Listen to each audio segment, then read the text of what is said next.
Hello and welcome back to another new blog. आज है day 5 और मैं स्टार्ट कर रहा हूँ अपना ई कॉमर्स बिजनेस, जिसमें मैं जो कमाने हैं 45 दिन में 10,000 रुपये।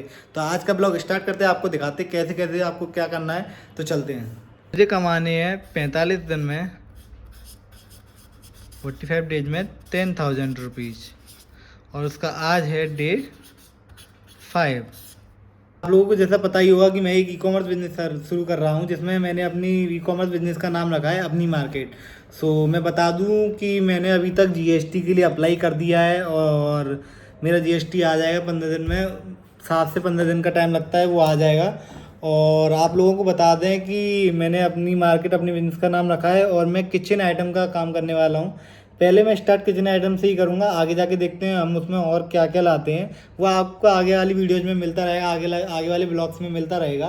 पर लेकिन आज मुझे एक ख़ास बात ये बतानी है इस ब्लॉग में, कि मैं आपको बताऊं कि पोर्टल आपने बहुत सारे देखे होंगे। पोर्टल बोलते हैं अमेजोन, फ्लिपकार्ट और मीशो, और आपका और कौन सा पोर्टल है, आप कमेंट में बताना। बहुत सारे पोर्टल है आपका। ये 3 पोर्टल, मेन 3 पोर्टल ही चलते हैं, मीशो, फ्लिपकार्ट और अमेजोन। मिंत्रा भी है, और शॉपिफाई भी है, वो क्या कहते हैं, शॉप्सी भी है। बहुत सारे पोर्टल हैं, पर लेकिन आपको कहाँ से स्टार्ट करना चाहिए, क्योंकि देखो ई कॉमर्स बिजनेस चलाना यूं ही मतलब छोटी बात नहीं है, क्योंकि इसमें लिस्टिंग का सबसे बड़ा खेल होता है। ई कॉमर्स बिजनेस में अपना प्रोडक्ट डालने के लिए आपको लिस्टिंग करनी पड़ेगी। तो उस लिस्टिंग में आपको अमेजोन पे थोड़ा टिपिकल है, क्योंकि उस पर टैक्स प्रॉपर नहीं बताया। मतलब वो अपना कितना % काटते हैं, कैसे काटते हैं कमीशन, वो उन्होंने प्रॉपर नहीं बताया। उसके लिए आपको बहुत सारी चीज़ें सीखनी पड़ेंगी। और फ्लिपकार्ट पे भी ऐसे ही है, फ्लिपकार्ट के भी अंदर जाके आपको पूरा चार्ट पढ़ना पड़ेगा, जब जाके आपको समझ में आएगा कि कैसे कैसे मैं प्रोडक्ट की रेट डालूँ। तो इसीलिए हम आपको बता देते कि हम स्टार्ट करेंगे मीशो से, क्योंकि मीशो से स्टार्ट करने की वजह एक ये है कि मीशो में आपको पता है कि मीशो से क्या होता है कि मीशो में लिस्टिंग करना बहुत सिंपल है। क्योंकि मीशो मीशो उन कंज्यूमर को पकड़ता है, जो मतलब उन दुकानदारों को पकड़ता है जो बिल्कुल भी मतलब बहुत अच्छे लेवल की उन्हें जानकारी नहीं है इस बिज़नेस के बारे में, उन्हें ऑनलाइन करना होता है। तो उनके लिए मीशो बहुत सही जगह है, क्योंकि मीशो को स्टार्ट करना है तो मीशो बहुत सही जगह है। क्योंकि मीशो पे एक ही जगह दिखा देता है प्रॉपर कि यहाँ इतने रुपए लगेंगे। जैसे मीशो पे कोई भी प्रोडक्ट डालो, जैसे मैंने डाला, कोई भी मान लो मैंने प्रोडक्ट डाला 200 रुपये का, 200 रुपये का प्रोडक्ट डाला, उसमें दिखा देगा कि देखो आ जाओ मैं आपको दिखाता हूँ। हालांकि आपका प्रोडक्ट है, कोई मान लेते हैं हम ये प्रोडक्ट है, ये है प्रोडक्ट, ठीक है, ये प्रोडक्ट है। और इसकी प्राइस है, परचेजिंग प्राइस जो आप लाए हो इसे ख़रीद के मार्केट से 100 रुपये का, 10 रुपये का आपका भाड़ा हो गया, टोटल आपको ये पड़ रहा है 110 का। अब आपको इस पर कितना प्रॉफिट चाहिए, ये आप अपना प्रॉफिट लिख दो यहाँ। और मीशो अपना बहुत से में क्या होता है कि अगर इन स्टेट जाएगा तो ये पैसे लगेंगे डिलीवरी के, आउट स्टेट जाएगा तो ये लगेंगे, और बहुत सारी चीज़ें होती, 3-4 चीज़ें होती हैं। पर मीशो में ऐसा नहीं है। मीशो में ये है कि आपको डिलीवरी चार्ज यहाँ बता देगा।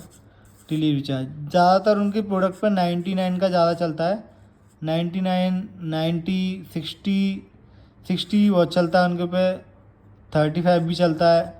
तो वो उनकी रेट्स है ना, जो रेट्स उनकी होती हैं, ये डिलीवरी वाली रेट्स हैं, ये डिलीवरी वाली रेट्स हैं, ठीक है। वो अपना टैक्स भी, अपना कमीशन, वो कमीशन बोलता है हम कमीशन लेते ही नहीं है, पर लेकिन उनका जो होता है सब इसी में होता है, उनका एक ही सेक्शन होता है सब चीज़ का।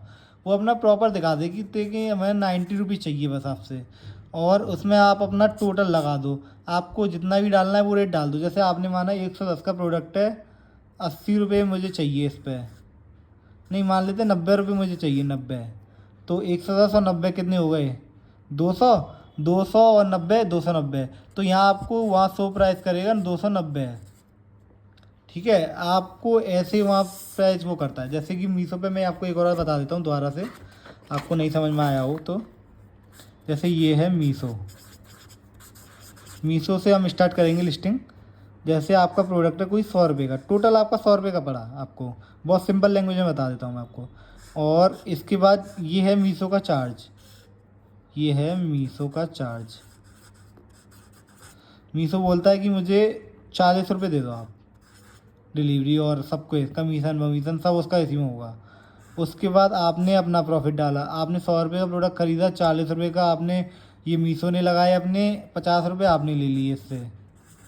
तो ये आपका टोटल कितने का पड़ गया? 100, 140 और 50, 190। तो टोटल आपको वहाँ 190 शो करेगा आपके प्रोडक्ट के रेट। ठीक है, तो ये होता है पूरा चार्ट मीशो का। तो बता दिया कि हम लिस्टिंग स्टार्ट करेंगे मीशो से, क्योंकि मीशो का प्रोसेस बहुत ही सिंपल है। मैं आपको पूरी लिस्टिंग भी करके दिखाऊंगा मीशो की। पर मीशो में एक दिक्कत ये भी आती है कि मीशो लिस्टिंग ब्लॉक बहुत करता है, तो इसीलिए आप देखना मीशो की लिस्टिंग ब्लॉक ना हो, उसके लिए भी मैं आपको प्रोसेस बताऊंगा। ब्लॉक हो भी जाती है तो आपको कस्टमर सपोर्ट से बात करनी पड़ेगी, उसके लिए भी मैं आपको बताऊंगा। और ये है मीशो का चार्ट। जैसे कि आपको मैंने बता दिया कि मीशो एक ही बार में सारी चीज़ें बता देता है कि इतने रुपए आपके ऐसे लगेंगे, और वो ऐसे घुमाता नहीं है कि कमीशन टैक्स, ये टैक्स, वो टैक्स, आपको कुछ नहीं बताएगा। वो सीधा बता देगा हमें 99 रुपीज़ चाहिए और बस, ये बस। ठीक है, तो आज के ब्लॉग में इतना ही, मिलते हैं नेक्स्ट ब्लॉग में। जब तक के लिए जय हिंद, वंदे मातरम, और सपोर्ट करते रहिए ई कॉमर्स बिजनेस में। और आपने अभी तक जीएसटी रजिस्ट्रेशन कराया नहीं कराया, आप कमेंट बता दें। तो मिलते हैं नेक्स्ट ब्लॉग में, जब तक के लिए बाय।